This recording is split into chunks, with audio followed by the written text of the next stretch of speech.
Alors, la gang, s'il vous plaît, on accueille Géo Giguère.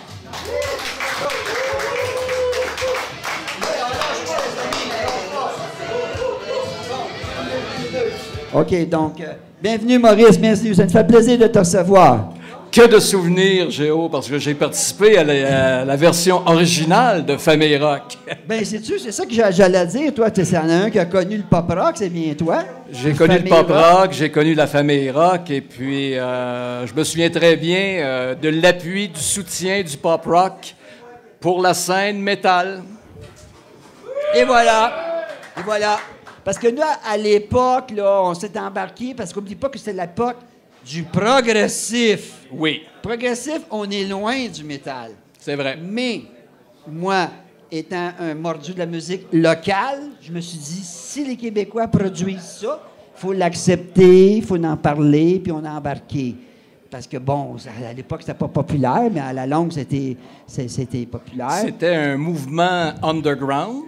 Et je me souviens très bien, là, un de tes collaborateurs de l'époque, Ronald McGregor, qui était un grand fan de Voivode et qui l'est toujours. Oui. Donc, c'était un peu lui, notre facilitateur pour nous rendre jusqu'à toi, jusqu'au pop rock.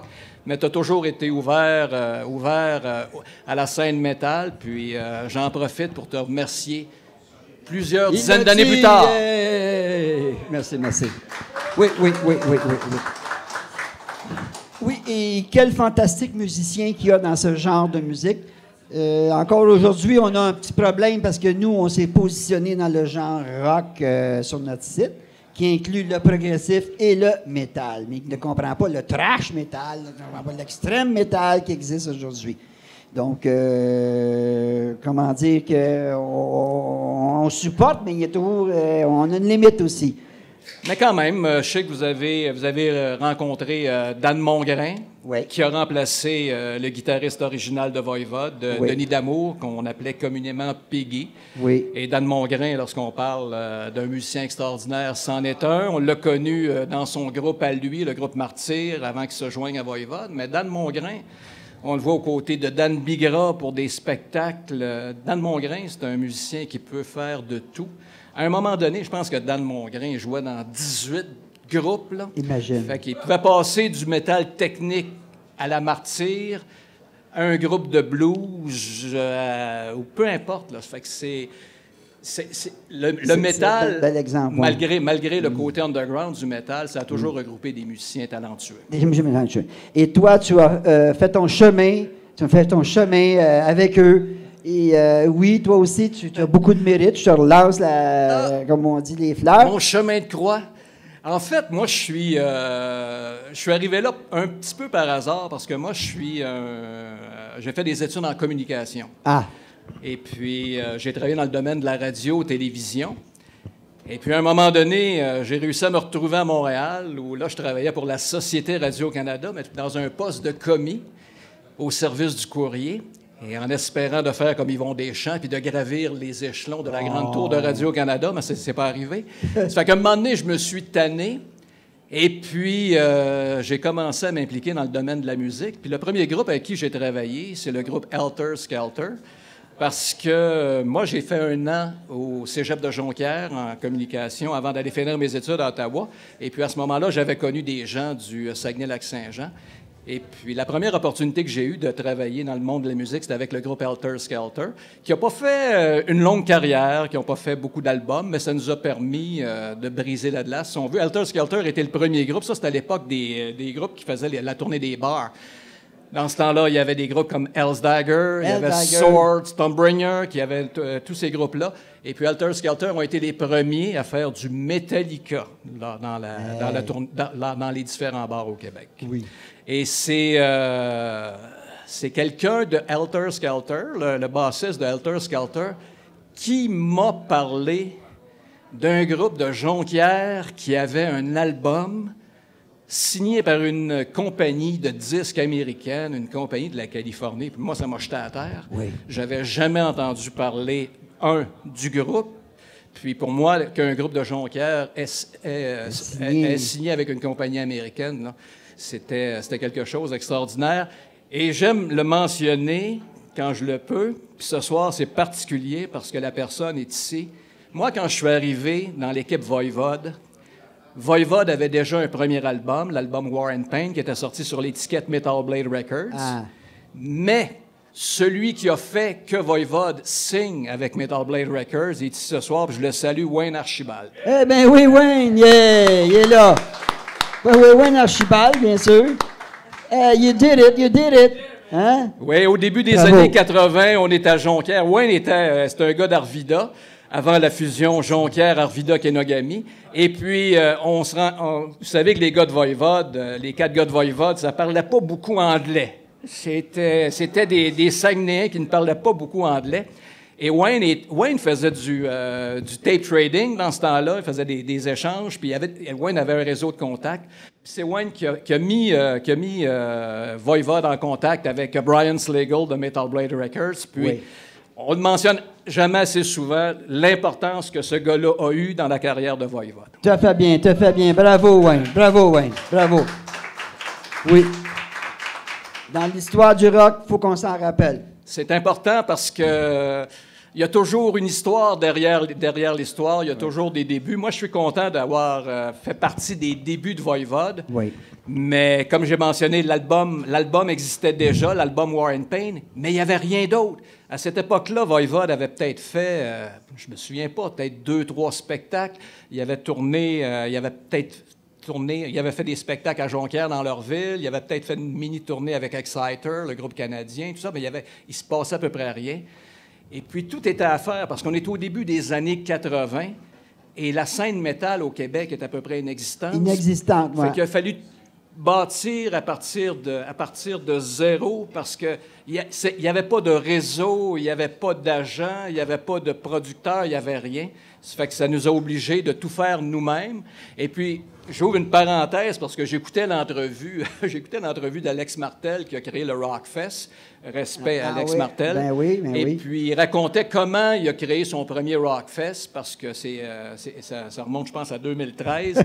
À ce moment-là, le groupe vedette, c'était Grimmskunk. Puis, en direct support de Grimmskunk, il y avait son groupe à lui, Deadly Apples. Oui, c'est ça. Et puis, il avait créé le Rockfest pour donner de la visibilité à son groupe. Et puis, c'est un peu ça qu'on a fait avec Voivode. Je veux dire, les événements comme le World War III qui est passé à l'histoire, ben, on l'a bâti pour se donner de la visibilité parce qu'il n'y avait pas de marché au Québec. Il n'y avait pas de scène, il n'y avait personne. Et puis, moi, j'ai commencé comme gérant. Ben, j'ai appris le métier de gérant sur le tas. Mais j'ai appris le métier de gérant, j'ai appris le métier d'agent. J'ai pas eu le choix d'être promoteur de spectacle et de produire les shows parce que qui voulait produire Voivode? Il n'y a personne qui voulait toucher à ça. Ça fait qu'on n'a pas eu le choix de tout faire nous-mêmes. Puis aujourd'hui, la scène métal québécoise est reconnue internationalement. Et puis, c'est sûr que ça prend toujours un déclencheur. Puis, je pense pas me tromper en disant que Voivode a été le déclencheur qui a fait qu'au Québec, maintenant, on parle pas seulement du Cirque du Soleil et de Céline Dion. On peut parler du métal au Québec. Oui, monsieur, c'est vrai ça. Une bonne main, les amis. Absolument. On appelle ça une culture, hein? C'est une culture, ça fait partie de la culture. Parce que moi, je me souviens, parce que le World War III, c'est un événement qu'on a fait en 1980. Le World War III, c'était en 85, pardon, en 85, au Palais du Commerce. Ah, c'est ça.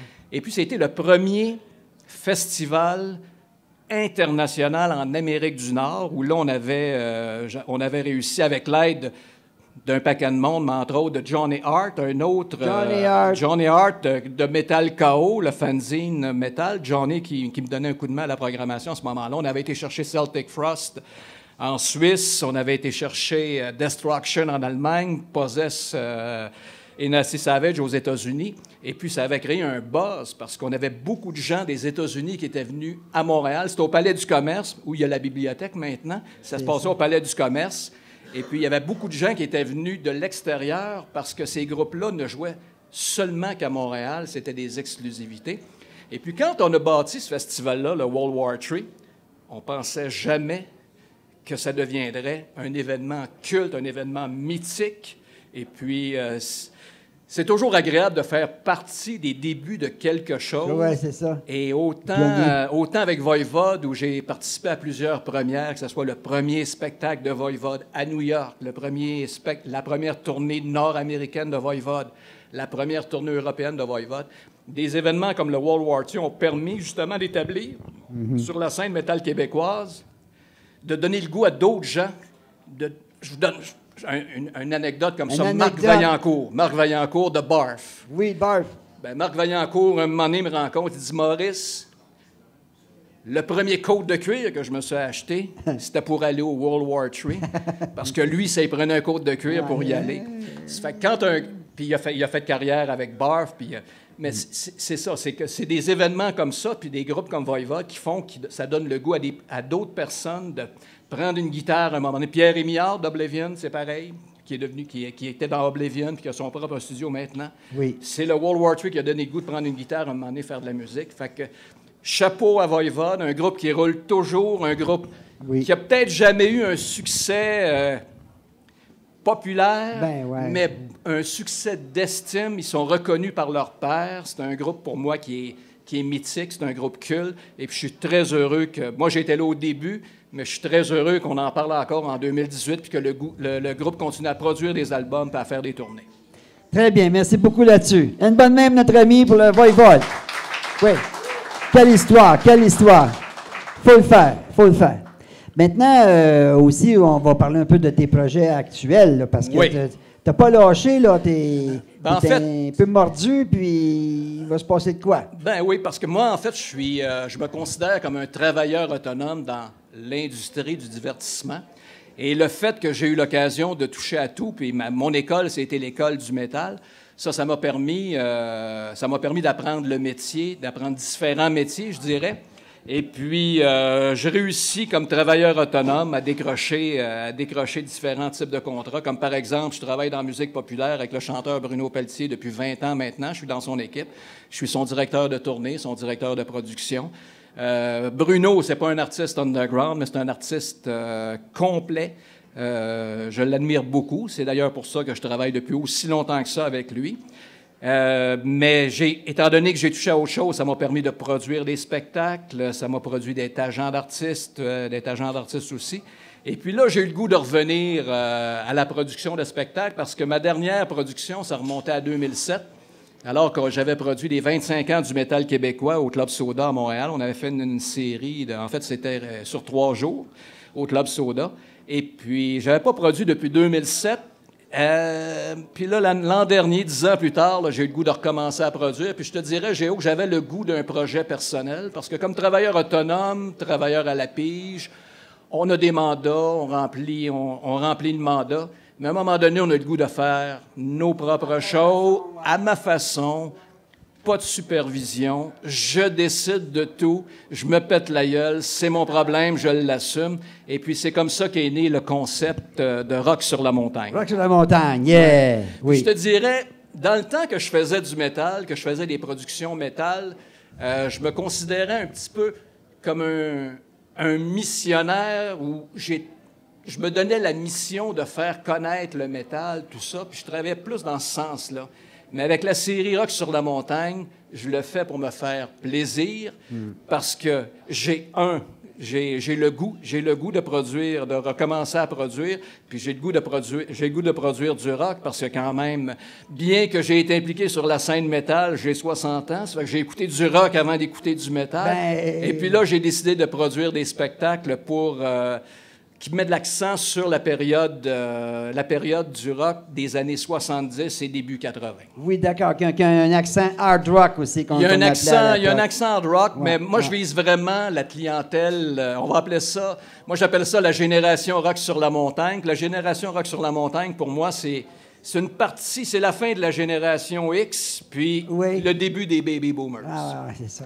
Et puis, moi, parmi mes mandats actuels, je travaille comme gérant de salle d'une salle de spectacle à Victoriaville. Oui. Et puis, c'est dommage, j'ouvre la parenthèse encore, parce que je trouve que dans le domaine de la chanson au Québec, c'est très, très difficile, surtout pour les auteurs, compositeurs, interprètes. Les tournées sont de plus en plus courtes. Les billets... On parle des albums qui ne se vendent pas, mais les billets de spectacle sont plus difficiles à vendre. Ouais. Puis moi, ce que je pense que le prochain défi pour les diffuseurs de spectacles au Québec, c'est de réussir à convaincre la nouvelle génération, parce que moi, je le vois comme gérant de salle, je suis à l'accueil, donc je vois passer tout le monde. La clientèle plus jeune ne vient plus voir des spectacles. Comme nous, par exemple, on est de la génération où on achetait l'album. À l'époque, c'était les vinyles. On écoutait l'album en lisant tous les détails sur la pochette. On allait voir les groupes live. Mais ça s'est un peu perdu, ça. Tandis que la clientèle plus âgée, heureusement, se déplace encore pour venir voir des spectacles. Oui, c'est ça, oui. Et puis, c'est un peu ça qui a guidé mon choix aussi, parce que je me suis dit, cette clientèle-là a encore le goût de sortir puis voir des spectacles.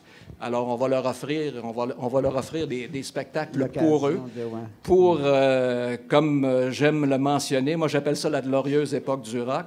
Et puis, ça permet aux gens de vivre des beaux souvenirs de cette époque, des souvenirs reliés à la musique. J'aime pas parler de nostalgie. Nostalgie, je trouve que ça fait...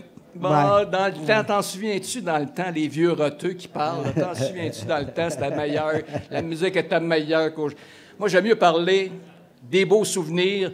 Hey, quand la première fois que j'ai écouté Led Zeppelin, tu te souviens ce que tu faisais? C'est donc ça. T'étais où? Ça fait que c'est là-dessus que j'ai bâti mon concept Rock sur la montagne, puis ça commence dans un mois. On va voir si je me suis trompé ou non.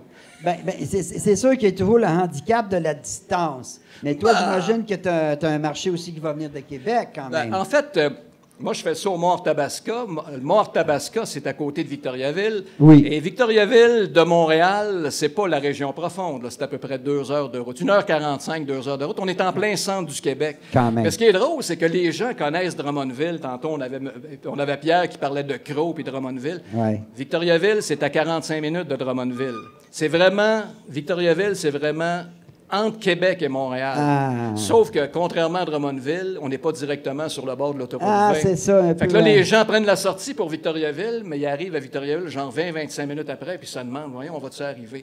Mais je comprends, moi, ma copine est une fille de Laval, puis avant de me connaître, elle n'avait jamais entendu parler de Victoriaville. Fait qu'on s'en fait pas avec ça, mais c'est pas si loin que ça, puis mes spectacles sont présentés au printemps, puis au début de l'automne. Oui. Donc, ça permet aux gens, peut-être, de venir voir un bon show puis de découvrir une nouvelle région. Oui, c'est ça. C'est qu'il faut marier un peu l'idée premièrement, c'était une belle petite ville, Victoriaville. Je suis allé encore il y a 3 ans. Moi, je suis passé par là.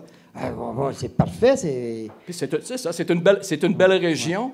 Puis c'est des Bois-Francs, la région des Bois-Francs, Victoriaville et sa région. Oui. Puis c'est quand même pas si loin, mais c'est sûr que présentement, puis là c'est drôle parce que tu parles des gens des environs, parce que ça fait 3 jours là, que je me promène dans les petits villages autour, là, aller poser mes affiches, parce que moi je suis un promoteur artisan. Les affiches qui ont été faites par un de tes collaborateurs, Stewie Cloutier. Ben oui, c'est vrai. Ben, du bon travail. Oui, du bon travail. Et puis je me promène là, je peux vous nommer des petits villages là. Cette semaine, j'ai été me promener à Notre-Dame de Lourdes, Saint-Fortuna, Ham-Nord, Notre-Dame de Ham. Après-midi, je suis allé faire un tour à Sainte-Gertrude, Saint-Sylvère. C'est drôle parce que tu rentres dans le petit... Ça te prend une demi-heure pour te rendre, pour aller poser une affiche, parce qu'il y a juste un endroit pour poser l'affiche dans le village. Mais j'ai trippé cette semaine. J'ai eu beaucoup de plaisir à faire ça. C'est un peu comme le retour aux sources. Puis moi, je viens de l'underground, donc la culture d'aller chercher des gens un par un. On l'a-tu fait, ça, dans l'underground? Ah, oui. On était à la sortie des shows avec nos flyers. On les donnait de main à main. Viens voir mon show. Ça fait que c'est un peu ça que je fais. Mais des fois, il faut que j'oublie que c'est pas de l'underground, parce que j'ai encore mes vieux réflexes métal underground, alors que maintenant, je vise une clientèle plus vaste. Mais je m'ajuste là-dessus. Là. Oui. Et puis, tu vas avoir l'aide aussi, comme des gars comme Rick Hughes. Ben oui. Écoute, là... il y a ses followers, lui, là. Ben, c'est ça, Rick. En fait, je voulais quand même commencer la série en force. Oui. Et je sais que Rick est un fan de Zeppelin, un fan fini de Zeppelin. C'est le groupe favori, c'est son groupe favori de tous les temps.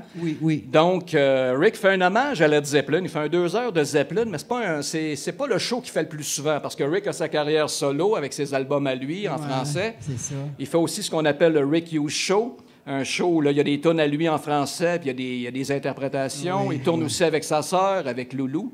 Puis son show de Zeppelin, il sort de temps en temps. Ben, moi, quand j'ai contacté Rick, que j'ai connu à l'époque pop rock, Rick était le leader du groupe Sword. D'ailleurs, Sword qui fait un retour 13 avril au Club Soda. Absolument. Nouvel album de Sword. Ça aussi, c'est extraordinaire parce qu'ils reviennent. Oui. Donc, puis moi, je les ai une semaine plus tard. Puis l'hommage à Zeppelin avec Rick. On n'a pas Robert Plant, mais on a Mike Plant. Fait que Mike Plant à la guitare, Dan Hughes, qui est le frère à Rick à la batterie. Puis on a un bassman qui n'est pas le bassman de Sword, sinon ça serait Sword qui interprète du Led Zeppelin. Mais ça devrait bien lancer la série. En tout cas, les ventes, en pré-vente, ça va bien. Puis Rick est quand même un nom connu. Il est venu souvent dans la région des Bois-Francs. Dernière fois qu'on l'a vu à Victoriaville, il a fait la revue American Story. Donc, il a fait beaucoup de chemin, Rick, depuis l'époque des bars, puis de Sword, que ce soit La Fureur, que ce soit sa collaboration avec Éric Lapointe, son passage à la voix, tout ça. Fait que c'est le fun. Finalement, à un moment donné, on se retrouve toute la gang, comme moi je te retrouve ici ce soir. Oui, c'est bien dit. Effectivement, c'est un bel exemple qu'il y en a qui ont réussi à tirer leur épingle du jeu. Oui, c'est vrai, puis qui continuent. Puis moi, je voulais... Quand on parle des groupes, moi, je présente des groupes, on va dire des groupes de type hommage. Là. Ouais. Et puis, ce que je réalise, comme je le disais tantôt, au Québec, le Québec regorge de bons musiciens. Mm-hmm. Et puis, comme je mentionnais tantôt, ce qui est dommage pour la scène musicale au Québec, c'est qu'il y a de moins en moins... les tournées sont de plus en plus courtes. Donc, qu'est-ce que les musiciens, qui sont tous des travailleurs autonomes jusqu'à un certain point, doivent faire pour travailler? Bien, ils montent des groupes comme ça. Ils montent des groupes. Puis ça, ces groupes-là, écoute, ça existait. Quand j'étais adolescent, ça existait. Puis on est en 2018, puis ça existe encore. Ça va toujours exister. Mais le calibre de ces groupes-là est extraordinaire parce qu'on retrouve des musiciens talentueux qui veulent travailler puis qui montent des projets comme ça. Écoute, on parlait de Dan Mongrain tantôt. Je vais accueillir Dan Mongrain avec le groupe Jurassic Rock, qui font du rock progressif. Écoute, quand j'ai vu, tu sais, je veux dire, un groupe qui va faire du Gentle, du Pink Floyd, du Yes, du Supertramp, en plus des classiques comme The Who, des Purple, tout ça.